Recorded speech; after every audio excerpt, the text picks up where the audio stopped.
but I want to dig in a little bit more. So how does someone like you, growing up in suburban Charlotte like me, find this interest in sustainability earlier than, it was kind of the catchy thing to do now? Where did that develop and how did you foster it? I guess early by like 5 years, maybe. It wasn't, Hey, it's something. um, yeah, it's a great question. I think probably a lot of it just comes like, my personality is if it doesn't make sense, I'm like, well, why? Like, I don't like doing things for the sake of tradition or for the sake of like, that's the norm. Such a Like rebel. you probably know, yeah, rebel's not how I would characterize it, but contrarian, right? Because I'm so cool. Yeah, there you go. Yeah, I mean that's the reason. Like I picked up.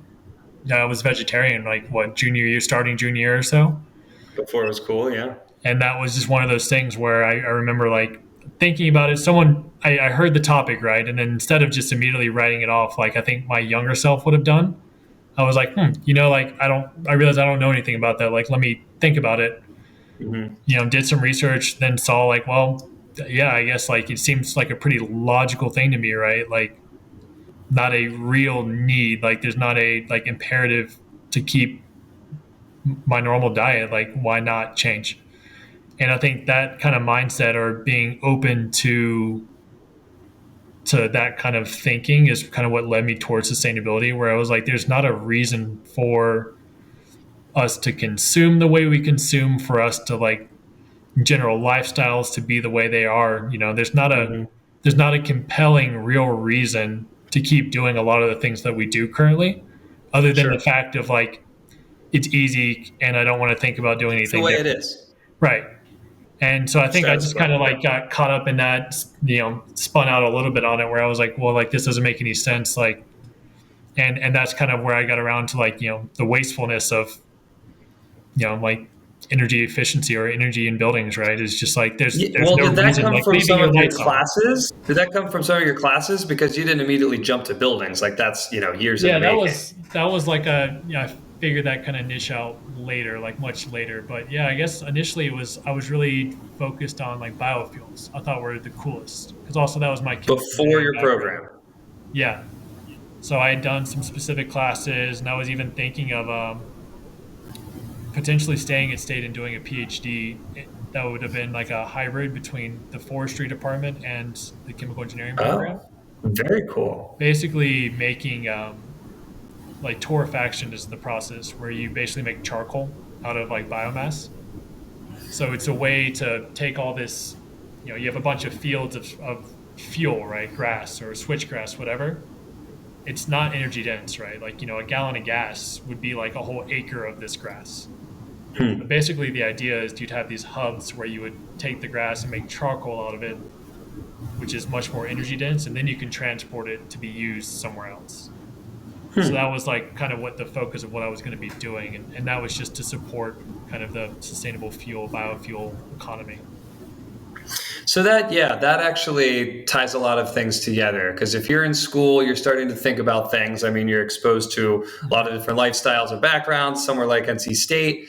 And then biofuels or your chemistry classes kind of lead you to think about alternative Yeah, that energy was my because you're talking gateway. about chemistry and compounds. That was your gateway to general sustainability. Yep. And then the master's program, you being kind of a sensible person, and the business minor too. Yeah, I guess it does all coming together. Yeah, I mean Takes it's you in that direction too.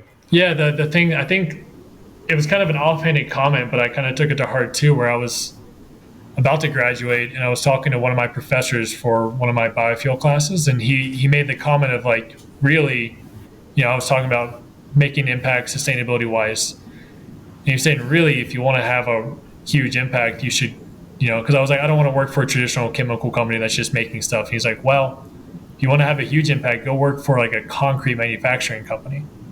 They're the biggest or one of the biggest, polluters out there because it's such Sure. an energy intensive process.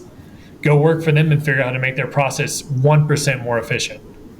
And the impact That you'll have stuck with on like you. CO2 emissions is probably going to be outstripped by any other like green labeled or whatever kind of like company you want to go work for.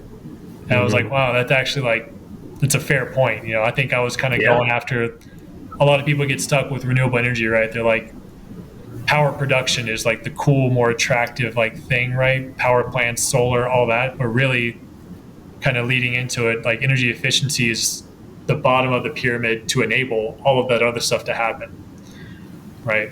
Like at least Yeah. happen in an economically efficient way.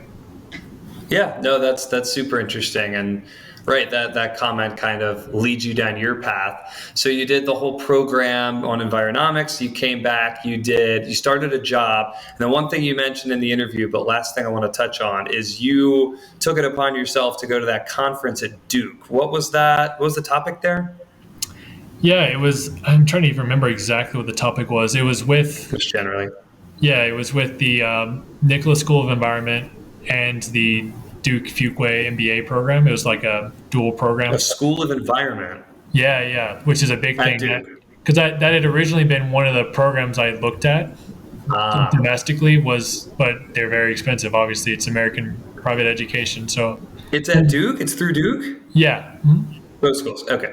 and so obviously that didn't work out. But I went back and I'm trying to think. I know the platform was around like Fortune 500 companies that have strong sustainability initiatives and what future trends and kind of like that space look like. So they had the CSO, the Chief Sustainability Officer from Coke, Burt's Bees, and a few other like really major companies, and that. And you're on an email list and you come across it and you're just like, okay, I want to go and Yeah, I was learn a like, little this more. seems great. I'm kind of looking to pivot a little bit, and was even thinking about like more grad school, right? Which would have been, glad I didn't do that, but was at least trying to hope to rub elbows and kind of network a little bit and understand like kind of what the whole market was looking like. And yeah, Yeah. that was really a turning point for me as far as like taking initiative in my career. Yeah, no, I found that very interesting. And in Evan's full interview, which everyone should check out, he talks a little bit about how a conversation there led him on his next move. So, Bum, little bum. teaser there. Yeah.